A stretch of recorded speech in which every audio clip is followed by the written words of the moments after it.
이제 다 함께 마음과 뜻과 정성을 모아서 하나님을 예배하겠습니다.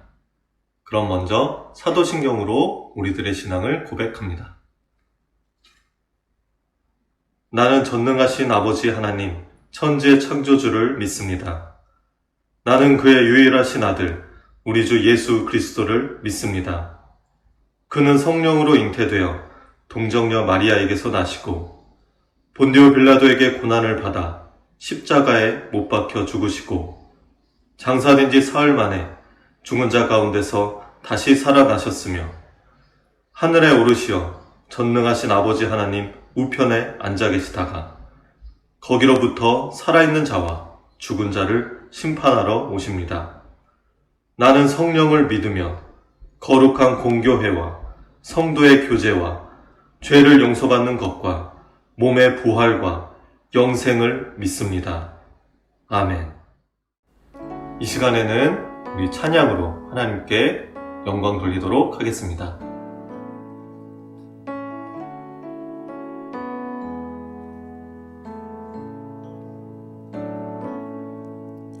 주여 우린 연약합니다.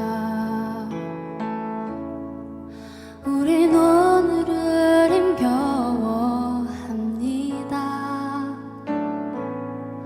주 뜻 이루며 살기엔 부족합니다. 우린 연약합니다.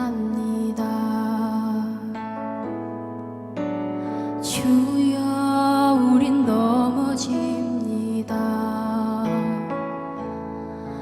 오늘 하루 또 실수합니다.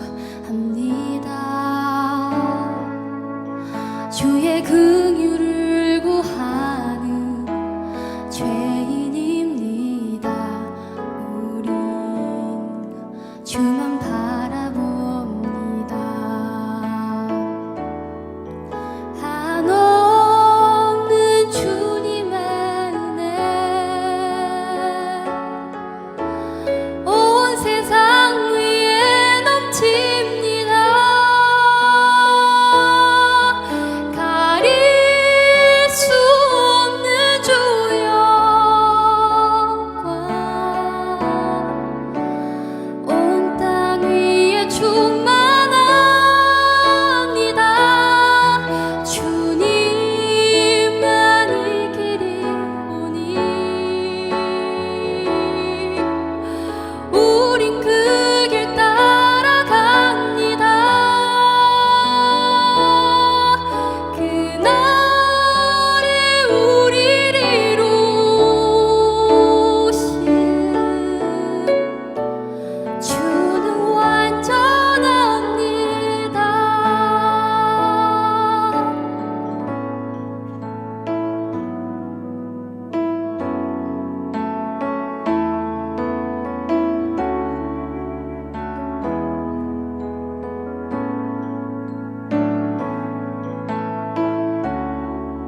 다 함께 기도합니다.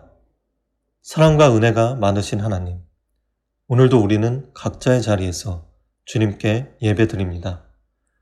비록 함께 모이지 못하지만 우리가 예배하는 그곳에 주님께서 함께 하심을 믿습니다. 죄로 인한 우리들의 마음과 영혼을 예배를 통해 회복시켜 주시고 우리가 언제나 주님을 예배해야 하는 주님의 백성이며 자녀된다는 것을 기억하며 살아가도록 인도해 주세요. 곧 학교 개학을 앞두고 있습니다. 방학을 잘 마무리하며 우리에게 주어진 삶을 하나님께서 보시기에 아름답고 멋지게 살아가도록 다시 또 힘을 내고 열심을 낼 수 있도록 함께 해주세요. 예수님의 이름으로 기도합니다. 아멘. 오늘 하나님께서 우리에게 주시는 말씀은 요나서 1장 17절에서 2장 10절까지의 말씀입니다. 제가 봉독할 때 여러분들도 눈으로 잘 따라와 주시고 함께 주님의 말씀에 귀를 기울여 주시길 바라겠습니다. 그럼 봉독하겠습니다. 여호와께서 이미 큰 물고기를 예비하사 요나를 삼키게 하셨으므로 요나가 밤낮 3일을 물고기 뱃속에 있느니라. 요나가 물고기 뱃속에서 그의 하나님 여호와께 기도하여 이르되 내가 받는 고난으로 말미암아 여호와께 불러 아뢰었더니 주께서 내게 대답하셨고 내가 수월의 뱃속에서 부르짖었더니 주께서 내 음성을 들으셨나이다. 주께서 나를 깊음 속 바다 가운데에 던지셨으므로 큰 물이 나를 둘렀고 주의 파도와 큰 물결이 다 내 위에 넘쳤나이다. 내가 말하기를 내가 주의 목전에서 쫓겨났을지라도 다시 주의 성전을 바라보겠다 하였나이다. 물이 나를 영혼까지 둘러싸우며 깊음이 나를 에워싸고 바다풀이 내 머리를 감쌌나이다. 내가 산의 뿌리까지 내려갔사오며 땅이 그 빗장으로 나를 오래도록 막았사오나 나의 하나님 여호와여 주께서 내 생명을 구덩이에서 건지셨나이다. 내 영혼이 내 속에서 피곤할 때에 내가 여호와를 생각하였더니 내 기도가 주께 이르렀사오며 주의 성전에 미쳤나이다. 거짓되고 헛된 것을 숭상하는 모든 자는 자기에게 베푸신 은혜를 버렸사오나 나는 감사하는 목소리로 주께 제사를 드리며 나의 소원을 주께 갚겠나이다. 구원은 여호와께 속하였나이다 하니라. 여호와께서 그 물고기를 말씀하시매 요나를 육지에 토하니라. 아멘.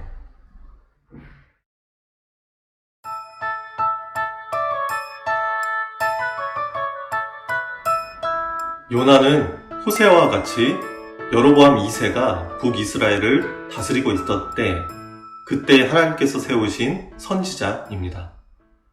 선지자는 어떤 사람이었죠?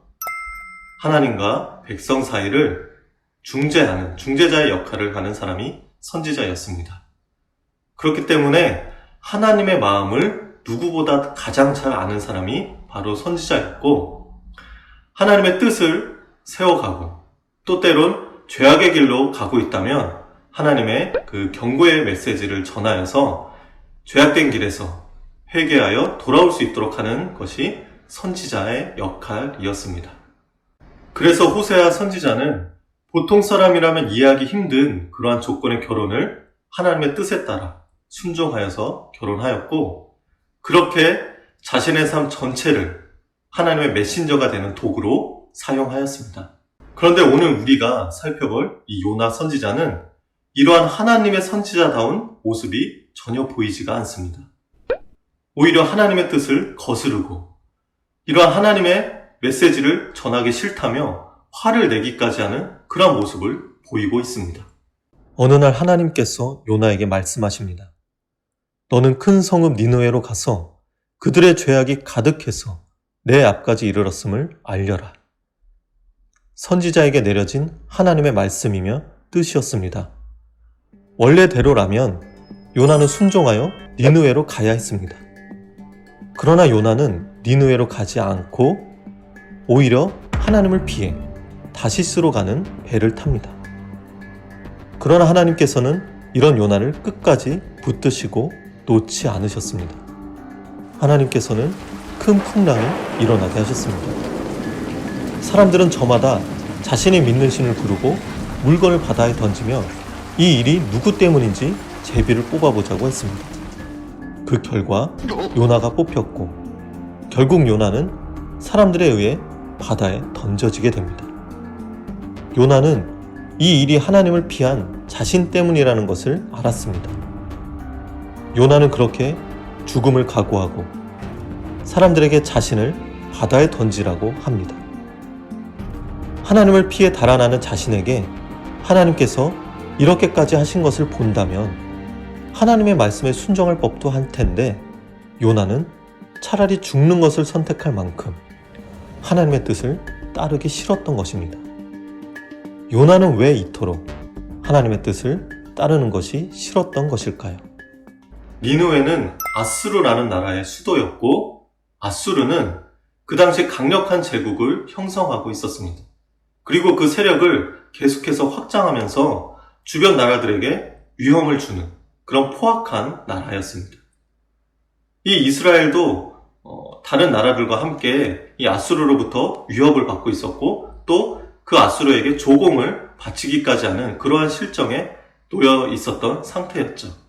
그런 아수르의 니느웨 도시에 가서 그들의 죄가 가득 찼다고 알리라고 하는 것은 하나님께서는 그들이 죄를 깨달아 회개하여서 심판이 아닌 구원받기를 바라는 그 마음을 갖고 계셨다는 겁니다. 요나는 누구보다 하나님의 뜻과 생각을 가장 잘 알고 있는 선지자였죠. 그래서 저 원수 같은 나라인 아수르가 하나님의 심판을 피하는 그런 일은 요나에겐 있을 수가 없는 일이었습니다. 그래서 그 하나님의 뜻이 요나는 너무나도 싫었던 것이었습니다. 바다로 던져진 요나는 점점 바다 깊숙이 가라앉았습니다. 그러나 하나님께서는 큰 물고기를 예비해 놓으셨고 요나는 3일 동안 물고기 뱃속에 있다가 다시 육지로 뱉어지게 되었습니다. 그리고 그제서야 하나님의 뜻대로 니느웨로 가서 그들 향해 경고의 메시지를 전합니다. 그러자 놀랍게도 아수르가 회개하기 시작합니다. 사람뿐만 아니라 가축까지도 금식시키면서 철저하게 회개하였고 하나님께서는 뜻을 돌이켜 니느웨에게 구원을 베푸십니다. 모든 것이 요나가 생각하고 우려한 대로 흘러간 것입니다. 요나가 또다시 화를 내며 니느웨 성읍 밖에서 이 상황을 지켜봅니다. 그러자 하나님께서는 박넝쿨을 통해 요나에게 니느웨를 향한 하나님의 구원의 마음이 어떠한 것인지를 설명해 주십니다. 너가 뜨거운 햇볕이 내리쬐는 성읍 밖에 서 있는 그 하루 동안 내가 박넝쿨의 잎사귀를 통해 너에게 그늘을 주었을 때 너는 기뻐하였고 그렇게 너가 수고하며 키우지 않은 그 박넝쿨조차도 너는 아끼는 마음을 가졌는데 이 큰 성읍 니느웨에는 박넝쿨과 비교할 수 없을 만큼 수많은 사람들이 있는데 그들 향한 나의 마음은 어떨 것 같으냐? 요나서는 이렇게 하나님의 질문으로 끝이 납니다. 여러분은 하나님의 이 질문에 어떤 대답을 하시겠습니까? 요나서를 통해 성경이 우리에게 알려주는 것은 먼저는 하나님의 구원과 사랑이 하나님께서 선택한 민족이라고 자부하는 이스라엘 그뿐만 아니라 원수 같은 이방 나라에게도 하나님의 그 구원과 사랑이 베풀어진다는 것입니다. 즉 하나님의 사랑은 어느 특정한 누군가에게만 믿음을 가진 우리에게만 해당되는 것이 아니라 모두를 향하고 있다는 것입니다. 그래서 하나님 앞에 죄를 고백하고 회개하며 돌이키는 자들에게는 하나님께서 그 자신의 뜻을 돌이켜서 그 사랑으로 구원의 은혜를 베푸신다는 것입니다. 그러나 요나서를 통해 하나님께서 얘기하고 싶으신 대상은 이방 나라인 아수르가 아니라 바로 이스라엘입니다. 이스라엘은 여로보암 2세의 시대에도 여전히 죄악된 길에서 돌이키지 않고 있었습니다. 엘리야와 엘리사, 호세아와 아모스 같은 선지자가 하나님의 경고의 메시지를 전했음에도 이스라엘 백성들은 회개하지 않고 있었습니다. 이들의 죄악이 하나님 앞까지 이르게 되었습니다. 그런데 하나님을 알지 못하고 섬기지도 않는 이방 나라가 어찌된 일인지 요나가 마지못해 던진 하나님의 경고의 메시지를 받아들여서 철저히 회개하고 구원받게 된 것이죠. 아수르가 이러한 행동을 보인 이유에 대해서는 어떤 학자들은 그 당시 아수르는 전염병이 돌기도 했고 매우 불길한 징조로 여겼던 일식이 일어나기도 했기에 마침 요나가 전한 하나님의 메시지는 아수르 사람들에게 크게 와닿게 될 만한 상황이었다고 분석하기도 합니다. 어찌되었던 그들은 하나님께 회개했다는 것입니다.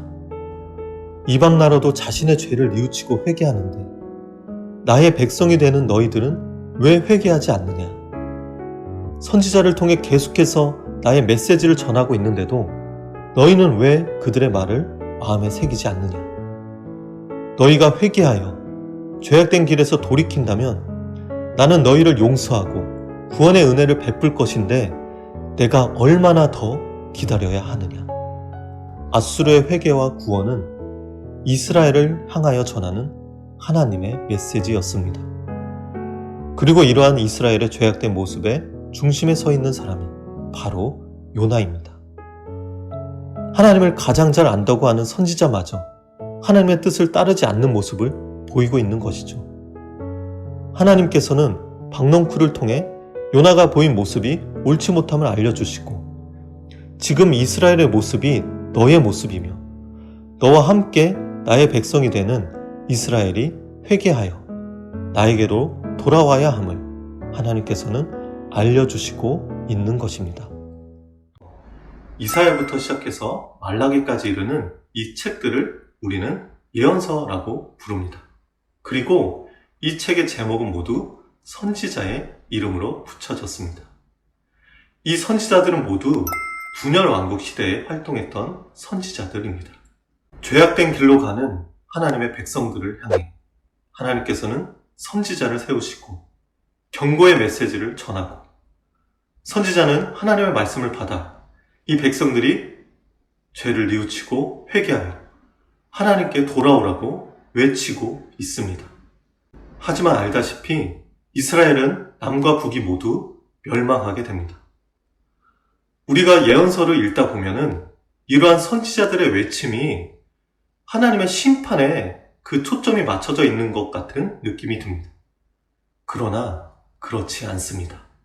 호세아서를 통해 우리가 하나님의 본심이 외면이 아니라 사랑이라는 것을 알 수가 있는 것처럼 이러한 선지자들의 외침 가운데 하나님의 본심은 심판이 아니라 기다림과 회복입니다.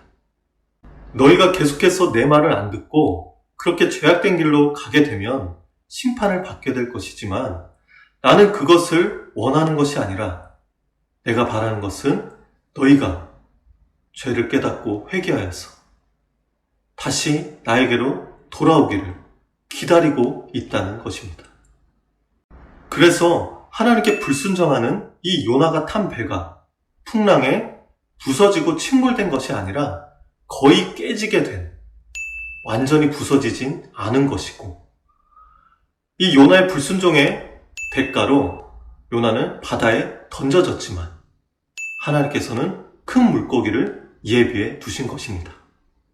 요나가 하나님의 마음을 깨달아 돌아올 수 있도록 아수르의 회개와 구원을 보면서 이스라엘이 회복할 수 있도록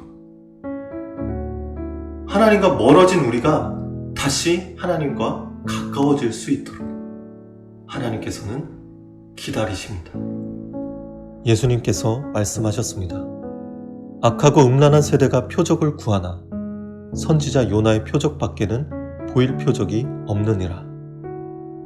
하나님을 믿는다고 하지만 하나님의 뜻과는 멀어진 삶을 살고 있는 그 당시 서기관과 바리새인들의 질문에 예수님께서는 요나의 표적밖에는 보여줄 것이 없다고 말씀하셨습니다.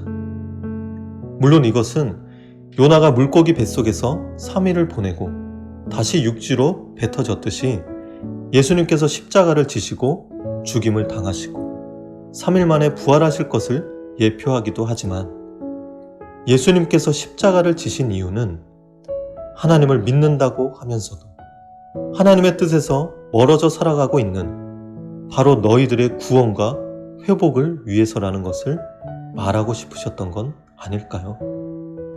하나님께서는 오늘도 기다리고 계십니다. 우리에게 일어나는 어려움 속에서, 믿음을 지켜나가기 힘든 상황 속에서 하나님께서는 우리가 승리하도록 용기를 주시고 성령님을 통해 힘을 북돋아 주시고 계십니다.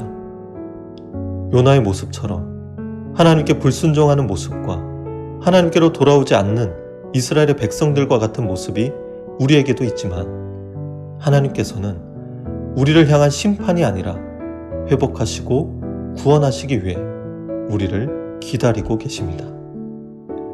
언젠가 우리 모두가 믿음을 지켜나가서 하나님 앞에 서게 될 때에 이렇게 고백하길 원합니다. 하나님, 기다려줘서 고마워요. 아빠 그동안 너무 응원 많이 해주고 기다려줘서 너무 고맙고 앞으로도 열심히 지켜봐줬으면 좋겠다고.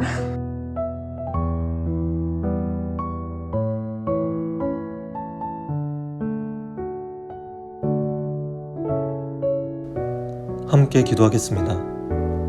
오늘도 우리를 기다리시는 주님, 우리가 주님의 마음을 더욱 알기 원합니다. 주님께 순종하는 믿음을 우리에게 주시길 원합니다. 우리의 마음은 주님과 가까워지기보다 멀어지는데 익숙해져 있는 듯 합니다. 우리 안에 계신 성령님께서 우리의 마음을 붙드시고 주님을 향한 믿음을 세워갈 수 있도록 이끌어 주세요. 주님, 우리와 늘 함께 해주시고 기다려 주셔서 감사합니다. 예수님의 이름으로 기도합니다. 아멘. 주님께서 가르쳐 주신 기도로 오늘의 예배를 마치도록 하겠습니다. 하늘에 계신 우리 아버지, 아버지의 이름을 거룩하게 하시며 아버지의 나라가 오게 하시며 아버지의 뜻이 하늘에서와 같이 땅에서도 이루어지게 하소서. 오늘 우리에게 일용할 양식을 주시고 우리가 우리에게 잘못한 사람을 용서하여 준 것 같이 우리의 죄를 용서하여 주시고 우리를 시험에 빠지지 않게 하시고 악에서 구하소서. 나라와 권능과 영광이 영원히 아버지의 것입니다. 아멘.